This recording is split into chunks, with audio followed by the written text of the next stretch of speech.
ಕೆಲವು ದಿನಗಳ ನಂತರ ಪ್ರಭಾ ತನ್ನ ಅಮ್ಮ ಜಾನಕಿ ಅವರನ್ನು ನೋಡಲು ಬಂದಿದ್ದಳು. ಟ್ರೈನಿನಲ್ಲಿ ಪ್ರಯಾಣಿಸುವಾಗ ಅವರು ತಮ್ಮ ಬಾಲ್ಯದ ಸಿಹಿ ನೆನಪುಗಳಲ್ಲಿ ಕಳೆದು ಹೋಗಿದ್ದರು.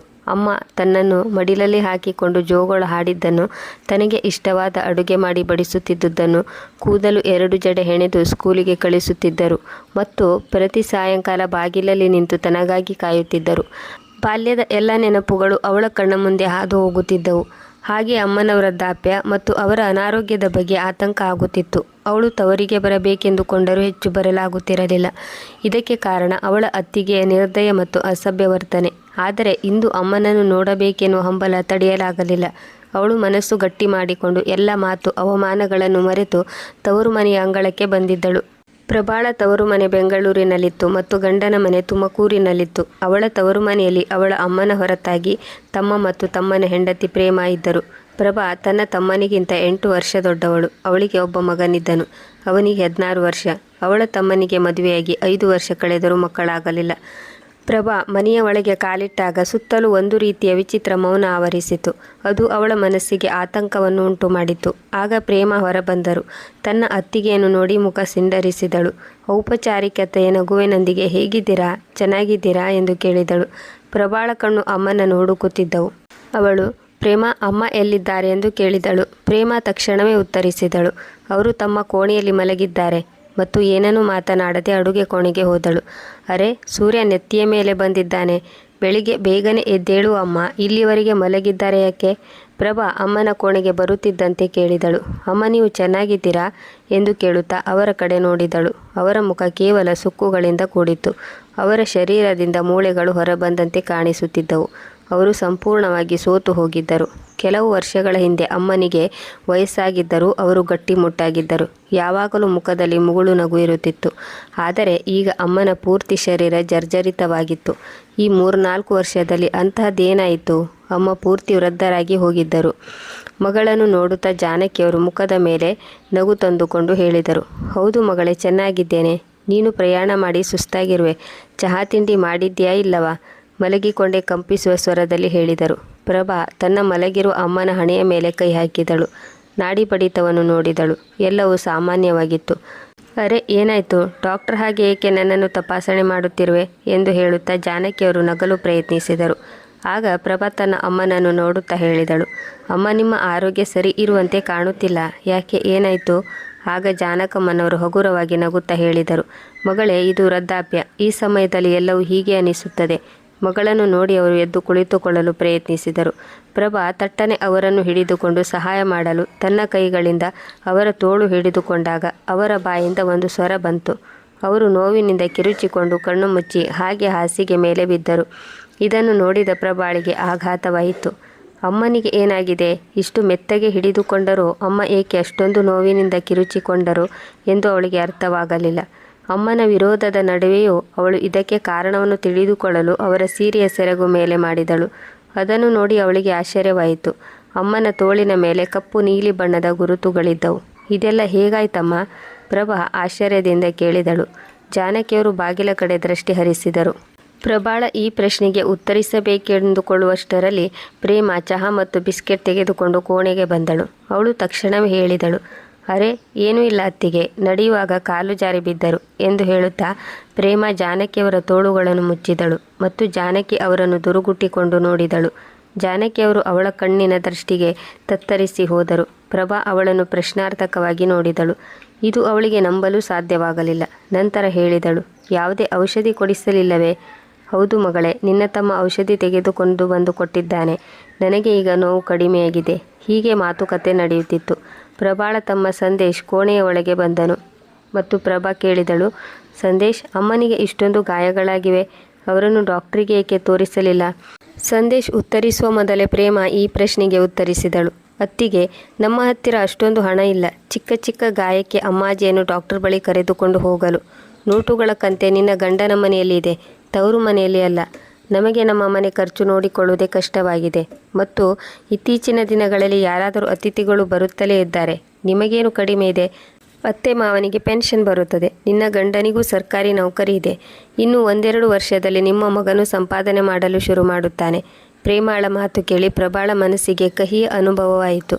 ಚಹಲೋಟ ಅವಳ ಕೈಯಲ್ಲಿತ್ತು. ಆದರೆ ಅವಳಿಗೆ ಅದನ್ನು ಕುಡಿಯುವುದೆಂದರೆ ವಿಷದ ಸಮಾನವಾಗಿತ್ತು. ಪ್ರಭಾಳಿಗೆ ತನ್ನ ಅಮ್ಮನನ್ನು ತನ್ನ ಜೊತೆ ಕರೆದುಕೊಂಡು ಹೋಗಬೇಕೆನ್ನುವ ಆಸೆ ಇತ್ತು. ಆದರೆ ಅವಳಿಗೂ ಅವಳದೇ ಆದ ತೊಂದರೆಗಳು ಇದ್ದವು. ಅವರದು ಕೂಡು ಕುಟುಂಬ. ಅತ್ತೆ ಮಾವ ಕೂಡ ಅವರ ಜೊತೆ ಇರುತ್ತಿದ್ದರು. ಅದು 2 ಕೋಣೆಯ ಮನೆಯಾಗಿತ್ತು. ಒಂದು ಕೋಣೆಯಲ್ಲಿ ಪ್ರಭಾ ಮತ್ತು ಅವಳ ಗಂಡ ಇದ್ದರೆ ಇನ್ನೊಂದು ಕೋಣೆಯಲ್ಲಿ ಅವಳ ಅತ್ತೆ ಮಾವ ಇರುತ್ತಿದ್ದರು. ಮಗ ಓದಿಕೊಳ್ಳಲು ಹಾಲ್ನಲ್ಲೇ ಕುಳಿತುಕೊಳ್ಳುತ್ತಿದ್ದನು. ಹೀಗಿರುವಾಗ ಅಮ್ಮನನ್ನು ಕರೆದುಕೊಂಡು ಬಂದು ಎಲ್ಲಿ ಇರಿಸುವುದು? ಗಂಡನ ಮನೆಯಲ್ಲಿ ಜಗಳ ಮನಸ್ತಾಪ ನಡೆಯಬಾರದು ಎಂದು ಯೋಚಿಸಿ ಅವಳು ಸುಮ್ಮನಾಗುತ್ತಿದ್ದಳು. ಪ್ರಭಾ ತುಂಬ ಕಷ್ಟದಿಂದ ಅಲ್ಲಿ 2 ಗಂಟೆ ಕಳೆದಳು. ಅವಳಿಗೆ ಅಮ್ಮನ ಜೊತೆ ಕುಳಿತಿರುವಷ್ಟು ಸಮಯ ಇಲ್ಲಿ ಏನೂ ನಡೆಯಬಾರದು ನಡೆಯುತ್ತಿದೆ ಎಂದು ಅನಿಸುತ್ತಿತ್ತು. ಅವಳು ಮನೆಯಲ್ಲಿ ಇರುವಷ್ಟು ಸಮಯ ಪ್ರೇಮಾಳ ದೃಷ್ಟಿ ಅವಳ ಮೇಲೆ ಇತ್ತು. ಅಮ್ಮನ ಪ್ರತಿಯೊಂದು ಮಾತು ನಡವಳಿಕೆಯ ಮೇಲೆ ಅವರ ದೃಷ್ಟಿ ಇತ್ತು. ಅಮ್ಮನ ಮೌನ ಮತ್ತು ಪ್ರೇಮಾಳ ದೃಷ್ಟಿಯಲ್ಲಿರೋ ಕೋಪ, ಇದನ್ನೆಲ್ಲ ನೋಡಿ ಪ್ರಭಾಳ ಮನಸ್ಸು ಒಂದು ಅಹಿತಕರವಾದ ಭಾವನೆಯನ್ನು ಅನುಭವಿಸುತ್ತಿತ್ತು. ಅವಳು ಅರ್ಥ ಮಾಡಿಕೊಂಡಿದ್ದಳು. ಅಮ್ಮ ಎಷ್ಟು ಅಸಹಾಯಕರಾಗಿದ್ದಾರೆ. ತಮ್ಮ ಕಷ್ಟವನ್ನು ಯಾರ ಹತ್ತಿರವೂ ಹೇಳಿಕೊಳ್ಳಲಾರದ ಭಯ ಅನುಭವಿಸುತ್ತಿದ್ದಾರೆ. ಕೊನೆಗೆ ಅವಳು ತುಂಬಿದ ಕಣ್ಣುಗಳಿಂದ ಭಾರವಾದ ಮನಸ್ಸಿನಿಂದ ಮನೆಗೆ ಹೋಗಲು ಎದ್ದಳು. ಅವಳು ಬಾಗಿಲಿನಿಂದ ಹೊರಗೆ ಹೆಜ್ಜೆ ಇಟ್ಟು ಇನ್ನೊಮ್ಮೆ ಹಿಂತಿರುಗಿ ಅಮ್ಮನನ್ನು ನೋಡಿದಳು. ಅವರು ಸುಳ್ಳು ನಗುವಿನ ಹಿಂದೆ ತಮ್ಮ ನೋವನ್ನು ಮರೆಮಾಚಿಕೊಳ್ಳಲು ಪ್ರಯತ್ನ ಮಾಡುತ್ತಿದ್ದರು. ಆಗ ಅವಳ ತಮ್ಮ ಸಂದೇಶ್ ಅವಳಿಗೆ ಹೇಳಿದನು, ನಡೆ ಅಕ್ಕ, ನಾನು ನಿನ್ನನ್ನು ಗಾಡಿಯಲ್ಲಿ ಬಿಟ್ಟು ಬರುತ್ತೇನೆ. ಹೊರಗೆ ಬಂದು ಸಂದೇಶ್ ಕಾರ್ ಸ್ಟಾರ್ಟ್ ಮಾಡಿದನು. ಆಗ ಪ್ರೇಮ ಅಡುಗೆ ಮನೆಯ ಬಾಗಿಲಲ್ಲಿ ಬಾಗಿಲು ಹಿಡಿದು ನಿಂತಿದ್ದಳು. ಪ್ರಭಾ ಬಾಗಿಲಿಗೆ ಹೋಗುತ್ತಿದ್ದಂತೆ ಹಿಂದಿನಿಂದ ಪ್ರೇಮಾಳ ಗೊಣಗಾಟದ ಶಬ್ದ ಕೇಳಿಸುತ್ತಿತ್ತು. ಅತಿಥಿಗಳಾಗಿ ಬಂದವರು ಅತಿಥಿಗಳಾಗಿ ಹೋಗಬೇಕು. ನಮ್ಮ ಮನೆಯ ವಿಷಯದಲ್ಲಿ ಹೆಚ್ಚು ಮೂಗು ತೂರಿಸುವ ಅವಶ್ಯಕತೆ ಇಲ್ಲ. ಅವಮಾನದ ಕಹಿಯನ್ನು ನುಂಗಿಕೊಂಡು ಪ್ರಭಾ ತುಂಬಿದ ಕಣ್ಣುಗಳಿಂದ ಮನೆಯಿಂದ ಹೊರ ಹೋದಳು. ಬೆಂಗಳೂರಿನಿಂದ ಮೈಸೂರಿಗೆ ಹೋಗುವ ದಾರಿಯಲ್ಲಿ ಇಬ್ಬರು ಅಕ್ಕ ತಮ್ಮ ಸ್ವಲ್ಪ ಸಮಯ ಮೌನವಾಗಿ ಕುಳಿತಿದ್ದರು. ಆಗ ಪ್ರಭಾ ಸ್ವಲ್ಪ ಹಿಂಜರಿಕೆಯಿಂದ ಹೇಳಿದಳು, ಸಂದೇಶ್, ನಾನು ನಿನ್ನ ಜೊತೆ ಒಂದು ವಿಷಯ ಮಾತನಾಡಬೇಕಿತ್ತು. ಅಮ್ಮನಿಗೆ ಗಾಯವಾದಾಗ ನೀನು ಮನೆಯಲ್ಲಿ ಇದ್ದೆಯಾ? ಇಲ್ಲ ಅಕ್ಕ. ಆದರೆ ನೀವು ಯಾಕೆ ಹೀಗೆ ಕೇಳುತ್ತಿದ್ದೀರಿ? ಆದರೆ ಸಂದೇಶ್, ನನಗೆ ಅನಿಸುತ್ತಿದೆ ಅಮ್ಮನಿಗೆ ಆಗಿರುವ ಗಾಯ ಅವರು ಬಿದ್ದಿದ್ದರಿಂದ ಆಗಿರುವುದಲ್ಲ ಎಂದು. ಆದರೆ ಅಕ್ಕ, ನಾನು ಅಮ್ಮನಿಗೆ ಕೇಳಿದೆ ಏನಾಯ್ತೆಂದು. ಅಮ್ಮ ಹೇಳಿದರು, ನಾನು ಜಾರಿ ಬಿದ್ದೆ, ಇದರಿಂದ ಗಾಯವಾಗಿದೆ ಎಂದು. ಆದರೆ ಸಂದೇಶ್, ವಿಷಯ ಬೇರೇನೋ ಇದೆ ಎಂದು ನನಗೆ ಅನಿಸುತ್ತಿದೆ. ಅಮ್ಮ ಯಾವುದೋ ಭಯದಿಂದ ಹೇಳಲು ನಿರಾಕರಿಸುತ್ತಿದ್ದಾರೆ. ನಿನ್ನ ಹೆಂಡತಿಯ ವ್ಯವಹಾರ ನಿನಗೆ ಗೊತ್ತೇ ಇದೆ. ಸಂದೇಶ್ ಮುಖ ಗಂಟಿಕ್ಕಿಕೊಂಡು ಹೇಳಿದನು. ಅಕ್ಕ, ನೀನು ಒಂದು ಕಲ್ಲನ್ನು ದೊಡ್ಡ ಗುಡ್ಡ ಮಾಡಬೇಡ. ನಾನು ತುಂಬ ಕಷ್ಟಪಟ್ಟು ಈಗ ಒಂದು ಸಮಾಧಾನದ ಜೀವನಕ್ಕೆ ಬಂದಿದ್ದೇನೆ. ನೀವು ಮರೆತು ಬಿಟ್ರಾ ಈ ಹಿಂದೆ ಅತ್ತೆ ಸೊಸೆಯ ಜಗಳದಿಂದ ನಾನು ಏನೆಲ್ಲ ಅನುಭವಿಸಿದೆ ಎಂದು? ಪ್ರೇಮ ಚಿಕ್ಕ ಚಿಕ್ಕ ಮಾತಿಗೂ ಬಿರುಗಾಳಿ ಎಬ್ಬಿಸುತ್ತಾಳೆ. ಅವಳು ಆಡಿರುವ ಮಾತುಗಳು ಈಗಲೂ ನನ್ನ ಕಿವಿಗೆ ಕೇಳಿಸುತ್ತದೆ. ನಿನಗೂ ಗೊತ್ತಿದೆಯಲ್ಲ ಅಕ್ಕ, ಹೀಗೆ ಪ್ರೇಮ ನಮ್ಮ ಮೇಲೆ ಸುಳ್ಳು ವರದಕ್ಷಿಣೆ ಕೇಸ್ ಹಾಕಿದಳೆಂದು. ಆ ಕ್ಷಣ ಈಗಲೂ ನನ್ನ ಕಣ್ಣ ಮುಂದೆ ಬರುತ್ತದೆ. ಈಗಲೂ ನೆನಪಿಸಿಕೊಂಡರೆ ನನ್ನ ಆತ್ಮ ಕಂಪಿಸುತ್ತದೆ. ಪೊಲೀಸ್ ಸ್ಟೇಷನ್ನಲ್ಲಿ ಕಳೆದ ರಾತ್ರಿ, ಆತಂಕದಿಂದ ಕಳೆದ ಆ ದಿನಗಳು, ಆ 1 ವರ್ಷ ನಾನು ಏನೆಲ್ಲ ಕಷ್ಟ ಅನುಭವಿಸಿದ್ದೇನೆ. ನನ್ನ ಗೌರವ, ನನ್ನ ಉದ್ಯೋಗ ಎಲ್ಲವೂ ಕಳೆದು ಹೋಗುವ ಸಮಯದಲ್ಲಿ ಉಳಿಸಿಕೊಂಡೆ. ಇದನ್ನು ನೆನಪಿಸಿಕೊಂಡರೆ ನನಗೆ ಈಗಲೂ ನಡುಕ ಬರುತ್ತದೆ. ಆದರೆ ಅಕ್ಕ, ನಾನು ಈಗ ನೆಮ್ಮದಿಯಿಂದ ಬದುಕಲು ಬಯಸುತ್ತೇನೆ. ನನಗೆ ನೆಮ್ಮದಿ ಬೇಕು. ತನ್ನ ತಮ್ಮನ ಮಾತು ಕೇಳಿ ಸುಮ್ಮನಿರುವುದೇ ಒಳ್ಳೆಯದು ಎಂದುಕೊಂಡಳು. ಆದರೆ ಮನಸ್ಸಿನಲ್ಲಿ ಅನೇಕ ವಿಚಾರಗಳು ಕಾಡುತ್ತಿದ್ದವು. ಈ ಕಡೆ ಗಂಡ ಮತ್ತು ಅತ್ತಿಗೆ ಹೋಗಿರುವುದನ್ನು ನೋಡಿ ಪ್ರೇಮ ತನ್ನ ಅತ್ತೆಯ ಕೋಣೆಗೆ ಹೋದಳು ಮತ್ತು ಜಾನಕಿ ಅವರನ್ನು ಹಿಡಿದು ಜೋರಾಗಿ ಜಗ್ಗಾಡಿದಳು. ಜಾನಕಿ ನೋವಿನಿಂದ ಕಿರುಚಿಕೊಂಡರು. ಆಗ ಪ್ರೇಮ ಗಟ್ಟಿಯಾದ ಧ್ವನಿಯಲ್ಲಿ ಹೇಳಿದಳು, ಏನು ಮಹಾರಾಣಿ, ನಿಮ್ಮ ಮಗಳ ಬಳಿ ನನ್ನ ಮೇಲೆ ದೂರು ಹೇಳುವಿರಾ? ಪ್ರೇಮಾಳ ಗಟ್ಟಿಯಾದ ಧ್ವನಿ ಕೇಳಿ ಜಾನಕಿ ಕಂಪಿಸಿ ಹೋದರು. ಆಗ ಪ್ರೇಮ ದೊಡ್ಡ ಕಣ್ಣು ಬಿಡುತ್ತಾ ಹೇಳಿದಳು, ಒಂದು ಮಾತು ಕಿವಿಗೊಟ್ಟು ಕೇಳು. ನನ್ನ ವಿಷಯ ಹೊರಗಡೆ ಹೇಳಿದರೆ ನನ್ನ ಪಪ್ಪನಿಗೆ ಹೇಳಿ ವರದಕ್ಷಿಣೆ ಕೇಸ್ ಹಾಕಿ ನಿಮ್ಮನ್ನೆಲ್ಲ ಜೈಲಿಗೆ ಕಳಿಸುತ್ತೇನೆ. ಇಲ್ಲ, ನಾನು ಯಾರಿಗೂ ಹೇಳುವುದಿಲ್ಲ. ಜಾನಕಿ ಗಾಬರಿಯಿಂದ ಹೇಳಿದರು. ಸರಿ, ಹಾಗೆ ಯಾರಿಗೂ ಹೇಳಬಾರದು. ಹೇಳಿದರೆ? ಪ್ರೇಮ ಎಚ್ಚರಿಕೆ ನೀಡಿದಳು. ನಂತರ ಹೇಳಿದಳು, ಮಹಾರಾಣಿ, ಇದು ನಿಮಗೆ ಆರಾಮ್ ತೆಗೆದುಕೊಳ್ಳುವ ಸಮಯವೇ? ಮನೆಯಲ್ಲಿ ಪಾತ್ರೆ, ಬಟ್ಟೆ ತೊಳೆಯುವುದು, ಕಸ ಗುಡಿಸುವುದು ಎಲ್ಲ ಕೆಲಸ ಹಾಗೆ ಬಿದ್ದಿದೆ. ಇದನ್ನೆಲ್ಲ ಯಾರು ಮಾಡುತ್ತಾರೆ?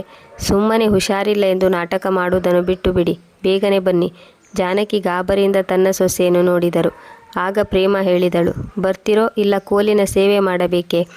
ಇಲ್ಲ ಇಲ್ಲ, ನಾನು ಬರುತ್ತೇನೆ ಎಂದು ಹೇಳುತ್ತಾ ಅವರು ಶಕ್ತಿ ಇಲ್ಲದಿದ್ದರೂ ಕಷ್ಟಪಟ್ಟು ಎದ್ದು ಕೆಲಸ ಮಾಡಲು ಶುರು ಮಾಡಿದರು. ಅಸಲಿಗೆ ಪ್ರೇಮ ಮತ್ತು ಸಂದೇಶ್ ಇಬ್ಬರು ಪ್ರೀತಿಸಿ ಮದುವೆ ಮಾಡಿಕೊಂಡಿದ್ದರು. ಒಂದೇ ಕಾಲೇಜಿನಲ್ಲಿ ಓದುತ್ತಿದ್ದರು. ಮದುವೆ ಮಾಡಿಕೊಳ್ಳುವುದಾದರೆ ಇವರನ್ನೇ ಎಂದು ಇಬ್ಬರು ನಿರ್ಧರಿಸಿದ್ದರು. ಪ್ರೇಮಾಳ ಮನೆಯವರು ಅಷ್ಟೊಂದು ಒಳ್ಳೆಯ ಜನರಲ್ಲ ಎನ್ನುವುದನ್ನು ಜಾನಕಿಯವರು ಕೆಲವು ಜನರಿಂದ ತಿಳಿದುಕೊಂಡಿದ್ದರು. ತುಂಬ ಜನರು ಇವರ ಜೊತೆ ಸಂಬಂಧ ಬೆಳೆಸುವುದು ಬೇಡ ಎಂದು ಹೇಳಿದ್ದರು. ಆದರೆ ಸಂಬಂಧಿಕರು ಎಷ್ಟೇ ವಿರೋಧಿಸಿದರೂ ಸಂದೇಶ್ ಅವರ ಮಾತನ್ನು ಒಪ್ಪಿಕೊಳ್ಳಲಿಲ್ಲ. ಆ ಕಡೆ ಪ್ರೇಮ ಕೂಡ ಹಠಕ್ಕೆ ಬಿದ್ದಿದ್ದಳು. ಮದುವೆ ಮಾಡಿಕೊಳ್ಳುವುದಾದರೆ ಅದು ಸಂದೇಶ್ನನ್ನು ಮಾತ್ರ. ಅವಳ ಕುಟುಂಬದವರಿಗೆ ಪ್ರೇಮಾಳ ಹಠವನ್ನು ಒಪ್ಪಿಕೊಳ್ಳದ ವಿನಃ ಬೇರೆ ದಾರಿ ಇರಲಿಲ್ಲ. ಪ್ರೇಮ ಈ ಮನೆಯ ಸೊಸೆಯಾಗಿ ಬಂದಳು. ಸಂದೇಶ್ ಅಂದುಕೊಂಡಿದ್ದನು, ತನ್ನ ಮದುವೆಯ ನಂತರ ತನ್ನ ಹೆಂಡತಿ ಮನೆಯ ಪೂರ್ತಿ ಕೆಲಸ ನೋಡಿಕೊಳ್ಳುತ್ತಾಳೆ, ತನ್ನ ಅಮ್ಮ ಆರಾಮಾಗಿ ಇರಬಹುದು ಎಂದು. ಆದರೆ ಪ್ರೇಮಾಳಿಗೆ ಮನೆ ಕೆಲಸ ಮಾಡುವುದೆಂದರೆ ಇಷ್ಟವಿರಲಿಲ್ಲ ಮತ್ತು ಮನೆಯಲ್ಲಿ ಇರುವುದು ಕೂಡ ಇಷ್ಟವಿರಲಿಲ್ಲ. ಅವಳು ದಿನಪೂರ್ತಿ ತನ್ನ ವಿಡಿಯೋ ಮಾಡಿ ಸೋಷಿಯಲ್ ಮೀಡಿಯಾದಲ್ಲಿ ಪೋಸ್ಟ್ ಮಾಡುವುದನ್ನು ಇಷ್ಟಪಡುತ್ತಿದ್ದಳು. ಕೆಲವು ಸಮಯ ಅವಳು ಸಂಸ್ಕಾರವಂತ, ಆದರ್ಶ ಹೆಂಡತಿ ಮತ್ತು ಸೊಸೆಯಾಗಿ ಇರುವಂತೆ ತೋರಿಸಿಕೊಂಡಳು.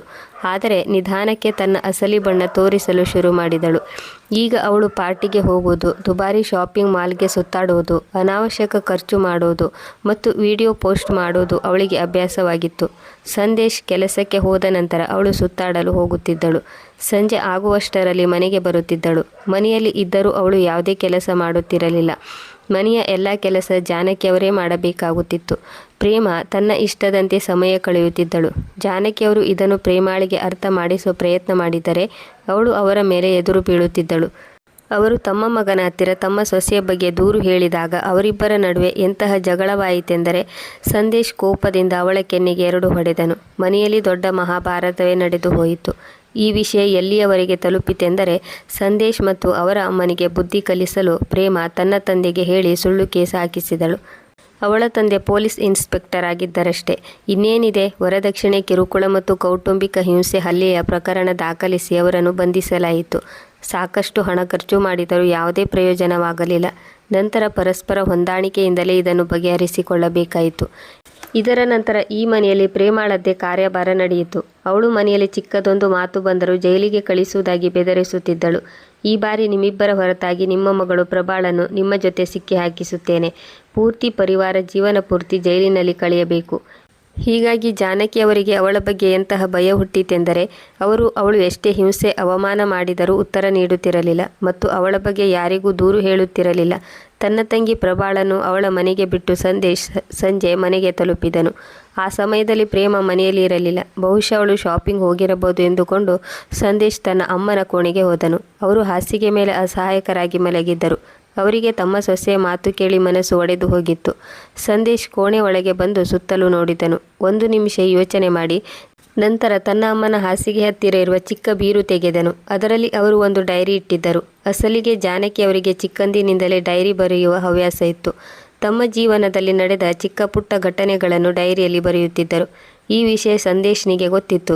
ಆದರೆ ಅವನಿಗೆ ತನ್ನ ಅಮ್ಮ ಡೈರಿಯಲ್ಲಿ ಏನೇನು ಬರೆದಿದ್ದಾರೆ ಎನ್ನುವುದು ಗೊತ್ತಿರಲಿಲ್ಲ. ಸಂದೇಶ್ ಏನು ಬರೆದಿರಬಹುದು ಎನ್ನುವ ಕುತೂಹಲದಿಂದ ಡೈರಿಯನ್ನು ತೆರೆದು ನೋಡಿದನು. ಡೈರಿ ಮೊದಲ ಪುಟದಲ್ಲಿ ಬರೆದಿದ್ದರು, ನನ್ನ ಜೀವನದ ಪಯಣ. ಸಂದೇಶ್ ಪುಟ ತಿರುಗಿಸಿದನು. ಮುಂದೆ ಓದಲು ಶುರು ಮಾಡಿದನು. ತಮ್ಮ ಜೀವನದ ಅನೇಕ ಘಟನೆಗಳ ಬಗ್ಗೆ ಬರೆದಿದ್ದರು. ತನ್ನ ಅಮ್ಮನ ಸುಖ ದುಃಖದ ನೆನಪುಗಳ ಬಗ್ಗೆ ಓದಿ ಸಂದೇಶ್ ಮುಗುಳ್ನಕ್ಕು. ಮುಂದಿನ ಪುಟಗಳನ್ನು ನೋಡಿದಾಗ ಅವನು ಇನ್ನೂ ಹೆಚ್ಚು ಖುಷಿಪಟ್ಟನು. ಇಂದು ನನ್ನ ಮಗ ಸಂದೇಶ್ ಕಾಲೇಜಿನಲ್ಲಿ ಒಳ್ಳೆಯ ಅಂಕಗಳನ್ನು ಗಳಿಸಿ ಪಾಸಾಗಿದ್ದಾನೆ. ನನ್ನ ಪರಿಶ್ರಮ ಸಫಲವಾಗಿದೆ. ಮುಂದಿನ ಪುಟದಲ್ಲಿ ಬರೆದಿದ್ದರು, ಇಂದು ನನ್ನ ಜೀವನದಲ್ಲಿ ತುಂಬ ಖುಷಿಯ ದಿನವಾಗಿದೆ. ನನ್ನ ಮಗ ಸಂದೇಶ್ನ ಮದುವೆ ನಡೆದಿದೆ. ಆದರೆ ಮುಂದಿನ ಪುಟಗಳನ್ನು ಓದುತ್ತಿದ್ದಂತೆ ಅವನ ಕಣ್ಣಲ್ಲಿ ನೀರು ಬಂದಿತ್ತು. ಮುಂದಿನ ಪುಟಗಳಲ್ಲಿ ಜಾನಕಿಯವರು ತಮ್ಮ ಸೊಸೆ ಮಾಡಿರುವ ಅವಮಾನ, ಹಿಂಸೆಯ ಬಗ್ಗೆ ಬರೆದಿದ್ದರು. ಇದನ್ನು ಓದಿ ಸಂದೇಶ್ ಕಣ್ಣಿಂದ ನೀರು ಬರುತ್ತಿತ್ತು. ಇಂದು ನನ್ನ ಸೊಸೆ ನನ್ನ ತಲೆ ಮೇಲೆ ಕೋಲಿನಿಂದ ಹೊಡೆದಳು. ನನ್ನ ಮುಖದ ಮೇಲೆ ಬಿಸಿ ಚಹಾ ಎರಚಿದಳು. ನನ್ನ ಜಡೆ ಹಿಡಿದು ಜಗ್ಗಿದಳು. ನಾನು ಯಾವ ಜನ್ಮದ ಪಾಪದ ಫಲ ಅನುಭವಿಸುತ್ತಿದ್ದೇನೆ? ಓ ದೇವರೇ, ನನ್ನನ್ನು ನನ್ನ ದುರಹಂಕಾರಿ ಸೊಸೆಯಿಂದ ಕಾಪಾಡು. ಇದನ್ನೆಲ್ಲ ಓದಿದ ಸಂದೇಶ್ನ ಸಂಶಯ ಸತ್ಯವಾಗಿ ಬದಲಾಯಿತು. ಡೈರಿ ತೆಗೆದುಕೊಂಡು ಮೌನವಾಗಿ ಅಲ್ಲಿಂದ ಹೊರಬಂದನು ಮತ್ತು ತನ್ನ ಕೋಣೆಗೆ ಬಂದು ಡೈರಿಯನ್ನು ತಬ್ಬಿಕೊಂಡು ಜೋರಾಗಿ ಅತ್ತನು. ಏನೇ ಮಾಡಿದರೂ ಅವನ ಮನಸ್ಸಿಗೆ ನೆಮ್ಮದಿಯಾಗಲಿಲ್ಲ. ನಾನು ಪ್ರೀತಿಸುವ ಅಮ್ಮ ನನ್ನ ಕಾರಣದಿಂದಾಗಿ ಇಷ್ಟೊಂದು ಅನ್ಯಾಯಗಳನ್ನು ಸಹಿಸಿಕೊಂಡು ಬಂದಿದ್ದಾರೆ. ಇದನ್ನು ಯೋಚನೆ ಮಾಡಿ ಅವನ ಹೃದಯ ಚೂರು ಚೂರಾಯಿತು. ಯೋಚನೆ ಮಾಡಿದನು, ಬೆಳಿಗ್ಗೆಯಿಂದ ರಾತ್ರಿಯವರೆಗೆ ನಾನು ನನ್ನ ಕೆಲಸದಲ್ಲಿ ಎಷ್ಟು ಬ್ಯುಸಿಯಾಗಿ ಇರುತ್ತಿದ್ದೇನೆ ನನಗೆ ಗೊತ್ತೇ ಆಗಲಿಲ್ಲ. ಈ ದುರಹಂಕಾರಿ ಹೆಣ್ಣು ನನ್ನ ಅಮ್ಮನ ಜೊತೆ ಎಷ್ಟೊಂದು ಕೆಟ್ಟದಾಗಿ ನಡೆದುಕೊಳ್ಳುತ್ತಿದ್ದಾಳೆ ಎಂದು. ನಂತರ ಹೊರಗಡೆ ಗೇಟ್ ತೆರೆದ ಶಬ್ದವಾಯಿತು. ಪ್ರೇಮ ಬರುವ ಮುನ್ಸೂಚನೆ ತಿಳಿದ ಅವನು ಡೈರಿ ಬಚ್ಚಿಟ್ಟನು. ತನ್ನ ಕಣ್ಣೀರು ಒರೆಸಿಕೊಂಡು ಸಮಾಧಾನ ಮಾಡಿಕೊಂಡನು. ಅವನ ಒಂದು ಮನಸ್ಸು ಹೇಳಿತ್ತು, ಈಗಲೇ ಹೋಗಿ ಆ ಹೆಂಗಸಿನ ಕುತ್ತಿಗೆಯನ್ನು ಅದುಮಿ ಬಿಡು. ಆದರೆ ಅವನು ಸಮಾಧಾನದಿಂದ ಜವಾಬ್ದಾರಿಯುತವಾಗಿ ನಡೆದುಕೊಳ್ಳುವುದು ಒಳ್ಳೆಯದು ಎಂದುಕೊಂಡನು. ಮರುದಿನ ಅವನು ಕೆಲಸಕ್ಕೆ ಹೋಗಲು ಮನೆಯಿಂದ ಹೊರಬಂದನು. ಅವನು ಎಲ್ಲಕ್ಕಿಂತ ಮೊದಲು ತನ್ನ ತಂಗಿಗೆ ಫೋನ್ ಮಾಡಿದನು ಮತ್ತು ಅಳುತ್ತಾ ಅಮ್ಮ ಡೈರಿಯಲ್ಲಿ ಬರೆದಿರುವುದನ್ನು ಹೇಳಿದನು. ಅದನ್ನು ಕೇಳುತ್ತಿದ್ದಂತೆ ಪ್ರಭಾಳ ಕಣ್ಣುಗಳಲ್ಲಿ ಕಣ್ಣೀರು ಬಂದಿತ್ತು. ಮನಸ್ಸು ಕೋಲಾಹಲವಾಯಿತು. ಅವಳಿಗೆ ಸಂಯಮದಿಂದ ಇರಲು ಆಗಲಿಲ್ಲ. ಅವಳ ಕೈಯಿಂದ ಫೋನ್ ಕೆಳಗೆ ಬಿದ್ದು ಅವಳು ಕುಸಿದು ಕುಳಿತಳು. ಪ್ರಭಾಳ ಮಗ ರಂಜನ್ ತನ್ನ ಅಮ್ಮನ ಪರಿಸ್ಥಿತಿಯನ್ನು ನೋಡಿ ಆಶ್ಚರ್ಯಗೊಂಡನು. 16 ವರ್ಷದ ರಂಜನ್ ಅವಳ ಹತ್ತಿರ ಕುಳಿತು ಅಮ್ಮನನ್ನು ನೋಡಿ ಅವನಿಗೆ ಅರ್ಥ ಮಾಡಿಕೊಳ್ಳಲು ಆಗಲಿಲ್ಲ. ಅಮ್ಮ ಏನಾಯಿತು? ಆದರೆ ಪ್ರಭಾ ಏನನ್ನು ಹೇಳುವ ಪರಿಸ್ಥಿತಿಯಲ್ಲಿ ಇರಲಿಲ್ಲ. ಸ್ವಲ್ಪ ಸಮಯದ ನಂತರ ಸುಧಾರಿಸಿಕೊಂಡು ತನ್ನ ಅಮ್ಮ ಅಂದರೆ ರಂಜನನ ಅಜ್ಜಿಯ ಮೇಲೆ ಆಗುತ್ತಿರುವ ಅತ್ಯಾಚಾರದ ಬಗ್ಗೆ ತನ್ನ ಮಗನಲ್ಲಿ ಹೇಳಿಕೊಂಡರು. ಇದನ್ನು ಕೇಳಿದ ರಂಜನ್ಗೆ ಇದನ್ನು ನಂಬಲಾಗಲಿಲ್ಲ. ಒಂದು ಕ್ಷಣ ಹಾಗೆಯೇ ಶೂನ್ಯವನ್ನು ದಿಟ್ಟಿಸುತ್ತಾ ಕುಳಿತು ಬಿಟ್ಟನು. ನಂತರ ಯೋಚಿಸಿ, ಅಮ್ಮ, ಈ ಸಮಸ್ಯೆಗೆ ನನ್ನಲ್ಲಿ ಒಂದು ಪರಿಹಾರ ಇದೆ. ಪ್ರಭಾಳ ಕಣ್ಣುಗಳಲ್ಲಿ ಸಂಶಯ ಮತ್ತು ಭಯ ಇತ್ತು. ಅವಳಿಗೆ ಗೊತ್ತಿತ್ತು, ಯಾವುದೇ ಸಾಕ್ಷಿ ಆಧಾರಗಳು ಇಲ್ಲದೆ ಆ ಹೆಂಗಸಿಗೆ ಶಿಕ್ಷೆ ಕೊಡಿಸುವುದು ಸುಲಭವಲ್ಲ. ಅವಳು ಪೊಲೀಸ್ ಇನ್ಸ್ಪೆಕ್ಟರ್ನ ಮಗಳಾಗಿದ್ದಾಳೆ. ಆದರೆ ಮಗ ಯಾವುದೇ ಸಾಕ್ಷಿ ಆಧಾರಗಳಿಲ್ಲದೆ ಏನನ್ನೂ ಮಾಡಲು ಸಾಧ್ಯವಿಲ್ಲ. ನಿನಗೆ ಗೊತ್ತಿಲ್ಲ ಅವಳು ಎಂತಹ ಚಾಲಾಕಿ ಹೆಂಗಸು ಎಂದು. ಅವಳ ತಂಟೆಗೆ ಹೋಗುವುದೆಂದರೆ ಜೇನಿನ ಗೂಡಿಗೆ ಕೈ ಹಾಕಿದಂತೆ. ಇದಕ್ಕೂ ಮೊದಲೇ ಅವಳು ನಿನ್ನ ಮಾವ ಮತ್ತು ಅಜ್ಜಿಗೆ ಜೈಲು ಅನುಭವಿಸುವಂತೆ ಮಾಡಿದ್ದಾಳೆ. ಅರೆ ಅಮ್ಮ, ನೀವು ಚಿಂತೆ ಮಾಡಬೇಡಿ, ಎಲ್ಲ ಸಾಕ್ಷಿಗಳು ಸಿಗುತ್ತವೆ. ನಾನು ಹೇಗೆ ಹೇಳುತ್ತೇನೆ ಹಾಗೆ ಮಾಡುತ್ತಾ ಹೋಗಿ. ಮಗನ ಮಾತು ಕೇಳಿ ಪ್ರಭಾ ಸ್ವಲ್ಪ ಹಿಂಜರಿದರು ಮತ್ತು ತನ್ನ ಅಣ್ಣನಿಗೆ ಫೋನ್ ಮಾಡಿ ಪ್ಲ್ಯಾನ್ ಬಗ್ಗೆ ಹೇಳಿದಳು. ಸಂದೇಶ್ನಿಗೆ ತನ್ನ ಸೋದರಳಿಯನ ಪ್ಲ್ಯಾನ್ ಇಷ್ಟವಾಯಿತು. 2 ದಿನದ ನಂತರ ಪ್ರಭಾ ತನ್ನ ಮಗನನ್ನು ಕರೆದುಕೊಂಡು ಎಲ್ಲ ತಯಾರಿಯೊಂದಿಗೆ ತವರು ಮನೆಗೆ ಬಂದಳು. ಪುನಃ ಪ್ರಭಾಳನ್ನು ನೋಡಿ ಪ್ರೇಮಾಳಿಗೆ ಆಶ್ಚರ್ಯವಾಯಿತು. ಅವಳು ತಟ್ಟನೆ ಹೇಳಿದಳು, ಯಾಕೆ ಅತ್ತಿಗೆ, ನಿಮಗೆ 4 ದಿನದಲ್ಲಿ ಅಮ್ಮನ ನೆನಪಾಗಿ ಪುನಃ ಇಲ್ಲಿಗೆ ಬಂದಿದ್ದೀರಿ? ವ್ಯಂಗ್ಯದ ಧ್ವನಿಯಲ್ಲಿ ಪ್ರೇಮ ಪ್ರಭಾಳಿಗೆ ಹೇಳಿದಳು. ಅದು ಏನಾಯಿತೆಂದರೆ, ರಂಜನ್ ಪಪ್ಪ 2 ದಿನದ ಮಟ್ಟಿಗೆ ನಗರದಿಂದ ಹೊರಗೆ ಹೋಗಿದ್ದಾರೆ. ರಂಜನ್ ತನ್ನ ಅಜ್ಜಿಯನ್ನು ನೋಡಬೇಕೆಂದು ತುಂಬ ಆಸೆ ಪಡುತ್ತಿದ್ದ. ಹೀಗಾಗಿ ಇವನನ್ನು ಇಲ್ಲಿಗೆ ಕರೆದುಕೊಂಡು ಬಂದೆ. ಹಾಗೆ ಪ್ರೇಮ, ನನಗೆ ಇಷ್ಟು ಹಕ್ಕಾದರೂ ಇದೆಯಲ್ಲವೇ? ಹೌದು, ಯಾಕಿಲ್ಲ? ಸುಳ್ಳಿನ ನಗುವಿನೊಂದಿಗೆ ಹೇಳಿ ಪ್ರೇಮ ಒಳಗೆ ಹೋದಳು. ರಾತ್ರಿ ಸಂದೇಶ್ ಮನೆಗೆ ಬಂದನು. ತನ್ನ ಹೆಂಡತಿ ಪ್ರೇಮಾಳಿಗೆ ಹೇಳಿದನು, ನಾಳೆ ನಮ್ಮ ಆಫೀಸ್ಗೆ ರಜೆ ಇದೆ. ನಾವು ನಾಳೆ ಯಾಕೆ ಹೊರಗೆ ಸುತ್ತಾಡಲು ಹೋಗಬಾರದು? ಹಾಗೇ ಅಮ್ಮನನ್ನು ನೋಡಿಕೊಳ್ಳಲು ಅಕ್ಕ ಮನೆಯಲ್ಲಿ ಇದ್ದಾರೆ. ಹೊರಗೆ ಸುತ್ತಾಡಲು ಹೋಗಲು ಪ್ರೇಮಾಳಿಗೂ ಒಂದು ಅವಕಾಶ ಬೇಕಿತ್ತು. ಇದನ್ನು ಕೇಳಿದವಳು ತುಂಬ ಸಂತೋಷವಾದಳು. ಮರುದಿನ ಇಬ್ಬರು ಮನೆಯಿಂದ ಹೊರಟರು. ಪ್ರಭಾ ಮತ್ತು ಅವರ ಮಗನಿಗೆ ಸಂಜೆವರೆಗೆ ಸಮಯವಿತ್ತು. ರಂಜನ್ ಇನ್ಫಾರ್ಮೇಷನ್ ಟೆಕ್ನಾಲಜಿ ವಿದ್ಯಾರ್ಥಿಯಾಗಿದ್ದನು. ಅವನು ತನ್ನ ಮಾವ ಅತ್ತೆ ಹೊರಟ ನಂತರ ತನ್ನ ಬ್ಯಾಗ್ ತೆರೆದು ಅದರಲ್ಲಿರುವ ಎಲ್ಲ ವಸ್ತುಗಳನ್ನು ಹೊರತೆಗೆದನು ಮತ್ತು CCTV ಕ್ಯಾಮರಾ ಹಾಕುವ ತಯಾರಿ ಮಾಡಿದನು. ಆಗ ಪ್ರಭಾ ಚಿಂತೆಯ ಭಾವದಿಂದ ಹೇಳಿದರು, ಮಗ, ನನಗೆ ತುಂಬ ಭಯವಾಗುತ್ತಿದೆ. ನಿನ್ನ ಅತ್ತೆ ತುಂಬ ಚಾಲಾಕಿ ಹೆಂಗಸು. ಅವಳಿಗೆ ಇಲ್ಲಿ ಕ್ಯಾಮರಾ ಹಾಕಿರುವುದು ಸ್ವಲ್ಪ ಅನುಮಾನ ಬಂದರೂ ಅವಳು ಮೊದಲು ಕ್ಯಾಮರಾ ಒಡೆದು ಹಾಕಿ ನಂತರ ನಮ್ಮ ಜೀವನದಲ್ಲಿ ಎಂತಹ ಬಿರುಗಾಳಿ ಎಬ್ಬಿಸುತ್ತಾಳೆಂದರೆ ನಮ್ಮ ಪೂರ್ವಜರು ನಡುಗಿ ಹೋಗಬೇಕು. ನಂತರ ರಂಜನ್ ಹೇಳಿದನು, ಅರೆ ಅಮ್ಮ, ನೀವು ಯಾಕೆ ಭಯಪಡುತ್ತೀರಿ? ಆ ರೀತಿ ಏನೂ ನಡೆಯುವುದಿಲ್ಲ. ಇಲ್ಲಿ ಯಾರಿಗೂ ಕ್ಯಾಮರಾ ಹಾಕಿದ್ದೇವೆ ಅನ್ನೋದು ಗೊತ್ತಾಗೋದಿಲ್ಲ. ಅದರಲ್ಲಿ ಒಂದು ವಯರ್ ಕೂಡ ಇರುವುದಿಲ್ಲ. ಅವನು ಒಂದು ಕ್ಯಾಮರಾ ತೆಗೆದು ತೋರಿಸಿದನು. ಇದನ್ನು ನೋಡು ಅಮ್ಮ, ನಿನ್ನ ಉಗುರಿಗಿಂತ ಚಿಕ್ಕದು. ಅತ್ತೆಯ ಕಣ್ಣಿಗೆ ಕಾಣಿಸುವ ಪ್ರಶ್ನೆಯೇ ಇಲ್ಲ. ಇದರ ಡಿವೈಸ್ ಕೂಡ ನಾನು ಎಂತಹ ಜಾಗದಲ್ಲಿ ಬಚ್ಚಿಡುತ್ತೇನೆಂದರೆ ಅತ್ತೆಗೆ ಸ್ವಲ್ಪವೂ ಅನುಮಾನ ಬರುವುದಿಲ್ಲ. ಮತ್ತೆ ಮಮ್ಮಿ, ಈ ಮನೆಯಲ್ಲಿ ಏನೇ ನಡೆದರೂ ಅದರ ಫೂಟೇಜ್ ನಿಮ್ಮ ಮತ್ತು ಮಾವನ ಮೊಬೈಲಿಗೆ ಬರುತ್ತದೆ. ಪೂರ್ತಿ ತಯಾರಿ ನಡೆದಿತ್ತು. ಈ ಕಡೆ ರಂಜನ್ ಪೂರ್ತಿ ಮನೆಗೆ CCTV ಕ್ಯಾಮರಾ ಹಾಕಿದ್ದನು. ಹಾಗೆ ಸಂದೇಶ್ ಕೂಡ ತನ್ನ ಪರಿಚಯದ ಒಬ್ಬ ಲೋಕಲ್ ಮೀಡಿಯಾದವರನ್ನು ಮನೆಗೆ ಕಳುಹಿಸಿದನು ಮತ್ತು ಲೋಕಲ್ ಮೀಡಿಯಾದವರು ಜಾನಕಿಯವರ ಕೋಣೆಯಲ್ಲಿ ಇರುವ ಗಡಿಯಾರದಲ್ಲಿ ಕ್ಯಾಮರಾ ಫಿಕ್ಸ್ ಮಾಡಿದರು. ಜಾನಕಿಯವರು ಈ ಎಲ್ಲ ದೃಶ್ಯವನ್ನು ಪ್ರಶ್ನಾರ್ಥಕ ದೃಷ್ಟಿಯಿಂದ ನೋಡುತ್ತಿದ್ದರು. ಆಗ ರಂಜನ್ ಹೇಳಿದನು, ಅಜ್ಜಿ, ಇಲ್ಲಿ ನಾವು ಕ್ಯಾಮರಾ ಹಾಕಿದ್ದೇವೆ. ಅತ್ತೆ ನಿಮ್ಮ ಕೋಣೆಗೆ ಬಂದು ಏನೇ ಮಾಡಿದರೂ ಅದು ಕ್ಯಾಮರಾದಲ್ಲಿ ರೆಕಾರ್ಡ್ ಆಗುತ್ತದೆ. ಈಗ ನೋಡುತ್ತೀರಿ, ಬೇಗನೆ ಎಲ್ಲವೂ ಸರಿ ಹೋಗುತ್ತದೆ. ಇದನ್ನು ಕೇಳಿ ಜಾನಕಿಯವರಿಗೆ ಸಮಾಧಾನವಾಯಿತು. ಆದರೂ ಪ್ರಭಾಳಿಗೆ ಚಿಂತೆ ಹೆಚ್ಚಾಯಿತು. ಏಕೆಂದರೆ ತನ್ನ ಅಮ್ಮನಿಗೆ ಗೊತ್ತಾದರೆ ಇದನ್ನು ಅವರು ಹೆಚ್ಚು ದಿನ ಮುಚ್ಚಿಟ್ಟುಕೊಳ್ಳುವುದಿಲ್ಲ. ಹಾಗೇನಾದರೂ ಆದರೆ ಕೆಲಸ ಕೆಡುತ್ತದೆ. ಪ್ರಭಾ ಹೇಳಿದಳು, ಅಮ್ಮ, ಏನೇ ಆದರೂ ಇದನ್ನು ಪ್ರೇಮಾಳಿಗೆ ತಿಳಿಸಬೇಡ. ನಾವು ಇಲ್ಲಿ ಕ್ಯಾಮರಾ ಹಾಕಿದ್ದೇವೆ ಎಂದು. ಜಾನಕಿ ಸರಿ ಎನ್ನುವಂತೆ ತಲೆ ಆಡಿಸಿದರು. ರಾತ್ರಿ ಸಮಯ ಸಂದೇಶ್ ತನ್ನ ಹೆಂಡತಿಯೊಂದಿಗೆ ಮನೆಗೆ ಬಂದನು. ಅವರಿಬ್ಬರು ಹೊರಗಡೆ ಊಟ ಮಾಡಿಕೊಂಡು ಬಂದಿದ್ದರು. ಹೀಗಾಗಿ ಪ್ರೇಮ ನೇರವಾಗಿ ಮಲಗಲು ತನ್ನ ಕೋಣೆಗೆ ಹೋದಳು. ಪ್ರಭಾ ಅಡುಗೆ ಮಾಡಿ ಎಲ್ಲರಿಗೂ ಊಟ ಹಾಕಿದಳು. ಇಂದು ತುಂಬ ಸಮಯದ ನಂತರ ಜಾನಕಿಯವರು ನೆಮ್ಮದಿಯಿಂದ ಊಟ ಮಾಡಿದರು. ನಂತರ ಸಂದೇಶ್ ರಂಜನ್ ಹತ್ತಿರ ಬಂದು ಮೆಲ್ಲಗೆ ಹೇಳಿದನು, ಕೆಲಸ ಮುಗಿಯಿತೆ? ಆಗ ರಂಜನ್ ಹೇಳಿದನು, ಹೌದು ಮಾಮ, ಎಲ್ಲ ಕೆಲಸ ಸಲೀಸಾಗಿ ಮುಗಿದಿದೆ.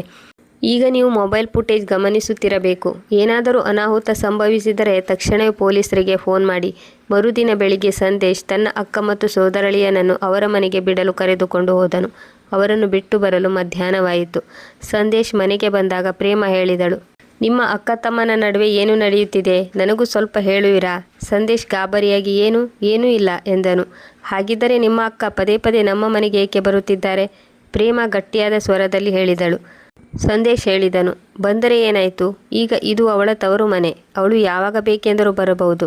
ಹೀಗೆ ಹೇಳಿ ಸಂದೇಶ್ ತನ್ನ ಕೋಣೆಗೆ ಹೋದನು ಮತ್ತು ಬೀರುವನ್ನು ತೆರೆದು ಏನನ್ನು ಹುಡುಕುತ್ತಿದ್ದನು. ಪ್ರೇಮ ಅವನ ಹಿಂದೆ ಬಂದಳು ಮತ್ತು ಜೋರಾದ ಧ್ವನಿಯಲ್ಲಿ ಹೇಳಿದಳು, ಹೌದು, ಯಾಕಿಲ್ಲ? ಅವಳು ಪದೇ ಪದೇ ಇಲ್ಲಿಗೆ ಬರುವುದು, ನೀವು ಅವರ ನೌಕರರ ಹಾಗೆ ಅವರ ಸೇವೆ ಮಾಡೋದು. ಸಂದೇಶ್ ಬೇಸರದಿಂದ ಹೇಳಿದನು, ಇದರಲ್ಲಿ ಅಂತಹ ದೊಡ್ಡ ವಿಷಯವೇನಿದೆ? ಅವಳು ನನ್ನ ಅಕ್ಕ.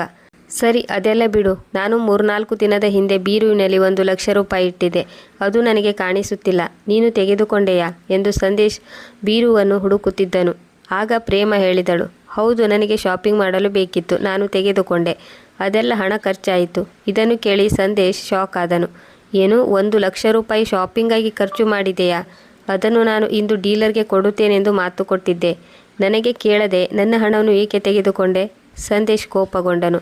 ಪ್ರೇಮ ಕೋಪದಿಂದ ಉತ್ತರಿಸಿದಳು, ಯಾಕೆ, ನನಗೆ ಸ್ವಲ್ಪ ಹಣ ಖರ್ಚು ಮಾಡುವ ಹಕ್ಕು ಇಲ್ಲವೇ? ಸಂದೇಶ್ ಕೋಪದಿಂದ ಹೇಳಿದನು. ಅದು ಸ್ವಲ್ಪ ಹಣವಾಗಿರಲಿಲ್ಲ ಪ್ರೇಮ, ಪೂರ್ತಿ 1 ಲಕ್ಷ. ಅವನ ಮುಖ ಕೋಪದಿಂದ ಕೆಂಪಾಯಿತು.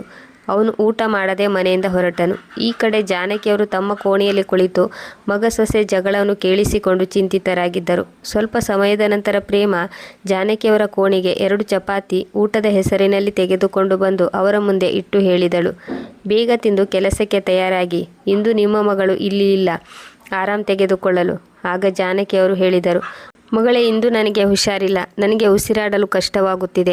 ನನ್ನಿಂದ ಕೆಲಸ ಮಾಡಲಾಗುವುದಿಲ್ಲ. ಇಷ್ಟು ಹೇಳಿದ್ದೇ ತಡ. ಮೊದಲೇ ಗಂಡನೊಂದಿಗಿನ ಜಗಳದಿಂದ ಕೋಪಗೊಂಡಿದ್ದ ಅವಳು ಬಿರುಗಾಳಿಯಂತೆ ಜಾನಕಿಯವರ ಮೇಲೆ ಮುಗಿಬಿದ್ದಳು. ನಾನು ಈಗಲೇ ನಿಮ್ಮನ್ನು ಸರಿ ಮಾಡುತ್ತೇನೆ ಎಂದು ಹೇಳುತ್ತಾ ಅವರ ತಿಂಡಿ ತಟ್ಟೆ ಎತ್ತಿ ಬಿಸಾಡಿ ಅವರ ಕೂದಲು ಹಿಡಿದು ಎಳೆದು ಅವರನ್ನು ನೆಲದ ಮೇಲೆ ತಳ್ಳಿ ಕೋಲನ್ನು ತೆಗೆದುಕೊಂಡು ಬಂದಳು. ಕೋಲನ್ನು ನೋಡಿ ಜಾನಕಿಯವರು ಭಯದಿಂದ ಜೋರಾಗಿ ಕೂಗಿದರು. ಅವರ ಕೂಗಾಟ ಕೇಳಿ ಪ್ರೇಮಾಳ ಕೋಪ ಇನ್ನೂ ಹೆಚ್ಚಾಯಿತು. ಅವಳು ಕೋಲನ್ನು ಒಂದು ಕಡೆ ಬಿಸಾಡಿ, ಸರಿ, ನಿಮಗೆ ಎಷ್ಟೊಂದು ಧೈರ್ಯ? ಇಂದು ಒಂದೇ ಸಲಕ್ಕೆ ಕೆಲಸ ಮುಗಿಸುತ್ತೇನೆ. ದಿನದ ಈ ಜಂಜಾಟ ಬೇಡ. ಹೀಗೆ ಹೇಳುತ್ತಾ ಅವಳು ತನ್ನ ದುಪ್ಪಟ್ಟವನ್ನು ತೆಗೆದು ಜಾನಕಿಯವರ ಕುತ್ತಿಗೆಯ ಸುತ್ತಿದಳು. ಅವಳಿಂದ ತಪ್ಪಿಸಿಕೊಳ್ಳುವ ಪ್ರಯತ್ನ ಮಾಡುತ್ತಾ ಜಾನಕಿಯವರು ಅದೇ ತಪ್ಪನ್ನು ಮಾಡಿದರು. ಪ್ರಭಾ ಮೊದಲೇ ಮಾಡಿದ ಆದೇಶವನ್ನು ಮರೆತು ಬಿಟ್ಟರು. ಹೌದು, ದಿನದ ಈ ಜಂಜಾಟ ಇಂದು ಮುಗಿಯುತ್ತದೆ. ನಿನ್ನ ಪ್ರತಿಯೊಂದು ಮಾತು, ಕೆಲಸ ಎಲ್ಲವೂ ಕ್ಯಾಮರಾದಲ್ಲಿ ರೆಕಾರ್ಡ್ ಆಗುತ್ತಿದೆ. ಎಷ್ಟು ಹಿಂಸೆ ಕೊಡುತ್ತೀಯಾ ಕೊಡು. ಇಂದು ನಿನ್ನ ಮತ್ತು ನಿನ್ನ ಅಪ್ಪನ ಪಾಪದ ಕೊಡ ತುಂಬಿದೆ. ಕಣ್ಣುಗಳಲ್ಲಿ ಕೋಪ ತುಂಬಿಕೊಂಡು ಜಾನಕಿಯವರು ಹೇಳಿದರು. ಇದನ್ನು ಕೇಳುತ್ತಿದ್ದಂತೆ ಪ್ರೇಮಾಳ ಮುಖದ ಬಣ್ಣ ಬದಲಾಯಿತು. ಬಿಟ್ಟ ಕಣ್ಣು ಬಿಟ್ಟ ಹಾಗೆ ನೋಡುತ್ತಾ ನಿಂತಳು. ಏನು ಹೇಳಿದ್ರಿ? ಕ್ಯಾಮರಾ? ಹೌದು, ಕ್ಯಾಮರಾ. ಇಂದು ನೀನು ತಪ್ಪಿಸಿಕೊಳ್ಳಲು ಸಾಧ್ಯವಿಲ್ಲ. ನಿನ್ನ ದೌರ್ಜನ್ಯದ ಎಲ್ಲ ಸಾಕ್ಷಿ ಕ್ಯಾಮರಾದಲ್ಲಿ ರೆಕಾರ್ಡ್ ಆಗಿದೆ. ಎಲ್ಲಿದೆ ಕ್ಯಾಮರಾ? ವೇಗವಾದ ಹೃದಯ ಬಡಿತದಿಂದ ಪ್ರೇಮ ಕೇಳಿದಳು. ಜಾನಕಿಯವರು ತಮ್ಮ ಕಂಪಿಸುವ ಬೆರಳಿನಿಂದ ಕ್ಯಾಮರಾ ಇರುವ ಕಡೆ ತೋರಿಸಿದರು. ಅದನ್ನು ನೋಡಿ ಪ್ರೇಮ ಗಾಬರಿಯಾದಳು. ಸರಿ, ಒಳ್ಳೆಯದು. ಇದನ್ನೆಲ್ಲ ಮಾಡಲು ನಿನ್ನ ಮಗಳು ಇಲ್ಲಿಗೆ ಬಂದಿದ್ದಾಳೆ. ಆದರೆ ನಾನು ಇದೆಲ್ಲ ಸಫಲವಾಗಲು ಬಿಡುವುದಿಲ್ಲ. ಹೀಗೆ ಹೇಳುತ್ತಾ ಅವಳು ತಟ್ಟನೆ ತನ್ನ ತಂದೆಗೆ ಫೋನ್ ಮಾಡಿ ಬೇಗನೆ ಬರಲು ತಿಳಿಸಿದಳು. ಕ್ಯಾಮರಾ ಡಿವೈಸ್ ಎಲ್ಲ ವಯರ್ ತೆಗೆದು ನೋಡಿದಳು. ಸ್ವಲ್ಪ ಸಮಯದ ನಂತರ ಅವಳ ಇನ್ಸ್ಪೆಕ್ಟರ್ ತಂದೆ ಮನೆಗೆ ಬಂದರು. ಇಬ್ಬರು ಸೇರಿ ಎಲ್ಲ ಕ್ಯಾಮರಾ ನುಚ್ಚು ನೂರು ಮಾಡಿದರು. ಅಪ್ಪ ಮಗಳು ತಮ್ಮ ಕೆಲಸದಿಂದ ಸಂತುಷ್ಟರಾದರು. ಆದರೆ ಅವರಿಗೆ ಗೊತ್ತಿಲ್ಲ, ಇವೆಲ್ಲ ದೃಶ್ಯಗಳು ಇದಕ್ಕೂ ಮೊದಲೇ ಸಂದೇಶ್ನ ಮೊಬೈಲಲ್ಲಿ ರೆಕಾರ್ಡ್ ಆಗಿದೆ ಎಂದು. ಇನ್ನೂ ಒಂದು ಕ್ಯಾಮರಾ ಅಲ್ಲಿ ಇತ್ತು. ಅದು ಚೆನ್ನಾಗಿ ಕೆಲಸ ಮಾಡುತ್ತಿತ್ತು. ಇದರ ಇರುವಿಕೆಯ ಸುಳಿವು ಜಾನಕಿಯವರಿಗೂ ಗೊತ್ತಿರಲಿಲ್ಲ. ಆದರೆ ಈ ಎಲ್ಲ ದೃಶ್ಯಗಳು ಸ್ಥಳೀಯ ನ್ಯೂಸ್ ಫೇಸ್ಬುಕ್ ಪುಟದಲ್ಲಿ ನೇರ ಪ್ರಸಾರವಾಗುತ್ತಿತ್ತು. ಇದನ್ನು ಲಕ್ಷಾಂತರ ಜನರು ನೋಡುತ್ತಿದ್ದರು. ಏಕೆಂದರೆ ಇದರಲ್ಲಿ ಪೊಲೀಸ್ ಇನ್ಸ್ಪೆಕ್ಟರ್ ಶಾಮೀಲಾಗಿದ್ದರು. SP ಸರ್ ಅವರಿಗೂ ಈ ವಿಷಯದ ಬಗ್ಗೆ ಸುದ್ದಿ ತಲುಪಿಸಲಾಯಿತು. ಅಪ್ಪ ಮಗಳು ಜಾನಕಿಯವರಿಗೆ ಇನ್ನೂ ಹೆಚ್ಚಿನ ತೊಂದರೆ ಮಾಡುವ ಮೊದಲೇ SP ಸರ್ ಮತ್ತು ರಿಪೋರ್ಟರ್ ಜೊತೆಗೆ ಸಂದೇಶ್ ಅಲ್ಲಿಗೆ ಬಂದನು. ಮನೆಗೆ ಬಂದು ನೋಡಿದರೆ ಜಾನಕಿಯವರು ಕೋಣೆಯ ಒಂದು ಮೂಲೆಯಲ್ಲಿ ಭಯದಿಂದ ಕುಳಿತಿದ್ದರು. ನೆಲದ ಮೇಲೆ ಚಪಾತಿ ಪಲ್ಯ ಬಿದ್ದಿತ್ತು. ಒಂದು ಕಡೆ ಪ್ಲೇಟ್ ಬಿದ್ದಿತ್ತು, ಇನ್ನೊಂದು ಕಡೆ ಕೋಲು, ಇನ್ನೊಂದು ಕಡೆ ಕ್ಯಾಮರಾ ಚೂರು ಚೂರಾಗಿ ಬಿದ್ದಿತ್ತು. ಕೋಣೆಯಲ್ಲಿರುವ ಪ್ರತಿಯೊಂದು ವಸ್ತು ನೆಲದ ಮೇಲೆ ಬಿದ್ದಿದ್ದವು. ಪ್ರೇಮ ಮತ್ತು ಅವಳ ತಂದೆಯನ್ನು ಅರೆಸ್ಟ್ ಮಾಡಲಾಯಿತು. ಇಂದು ಅವರ ವಿರುದ್ಧ ಪ್ರಮುಖವಾದ ಸಾಕ್ಷಿಗಳು ಇದ್ದವು. ಯಾವ ತಂದೆಯ ಬಲದಿಂದ ಅವಳು ಇಷ್ಟು ದಿನಗಳವರೆಗೆ ದುರಹಂಕಾರದಿಂದ ಈ ಎಲ್ಲ ಕೃತ್ಯಗಳನ್ನು ಮಾಡುತ್ತಾ ಬಂದಿದ್ದಳೋ, ಇಂದು ಆ ತಂದೆ ಕೂಡ ತನ್ನ ಮಗಳನ್ನು ರಕ್ಷಿಸಲು ಸಾಧ್ಯವಿರಲಿಲ್ಲ. ಸ್ವಲ್ಪ ಸಮಯದ ನಂತರ ಪ್ರಭಾ ಕೂಡ ಅಲ್ಲಿಗೆ ಬಂದಳು. 2 ಗಂಟೆಯ ನಂತರ ಅತ್ಯಾಚಾರಿ ಸೊಸೆಯ ಎಲ್ಲ ಕೃತ್ಯಗಳು ಪ್ರತಿ ಚಾನಲ್ನಲ್ಲಿ ಪ್ರಸಾರವಾಯಿತು. ನಂತರ ಪ್ರೇಮಾಳ ತಂದೆಯನ್ನು ಪೊಲೀಸ್ ಇನ್ಸ್ಪೆಕ್ಟರ್ ಹುದ್ದೆಯಿಂದ ಸಸ್ಪೆಂಡ್ ಮಾಡಲಾಯಿತು. ಅಪ್ಪ ಮಗಳಿಬ್ಬರನ್ನು ಅರೆಸ್ಟ್ ಮಾಡಿ ನ್ಯಾಯಾಲಯದಲ್ಲಿ ಪ್ರಕರಣ ದಾಖಲಿಸಲಾಯಿತು. ಇದರ ಸಂಬಂಧವಾಗಿ ಜಾನಕಿ ಅವರಿಂದಲೂ ಸಾಕ್ಷಿ ಹೇಳಿಕೆಗಳನ್ನು ಪಡೆದುಕೊಳ್ಳಲಾಯಿತು ಮತ್ತು ಅಕ್ಕಪಕ್ಕದವರನ್ನು ವಿಚಾರಿಸಲಾಯಿತು. ಕೋರ್ಟಿನಲ್ಲಿ ತೀರ್ಮಾನ ಹೇಳುವ ದಿನ ಪ್ರತಿಯೊಂದು ನ್ಯೂಸ್ ಚಾನೆಲ್ನವರು ಉಪಸ್ಥಿತರಿದ್ದರು. ಇದರಲ್ಲಿ ಪೊಲೀಸ್ ಇನ್ಸ್ಪೆಕ್ಟರ್ ಭಾಗಿಯಾಗಿರುವುದರಿಂದ ಇದು ದೇಶಾದ್ಯಂತ ದೊಡ್ಡ ಮಟ್ಟದ ನ್ಯೂಸ್ ಆಯಿತು.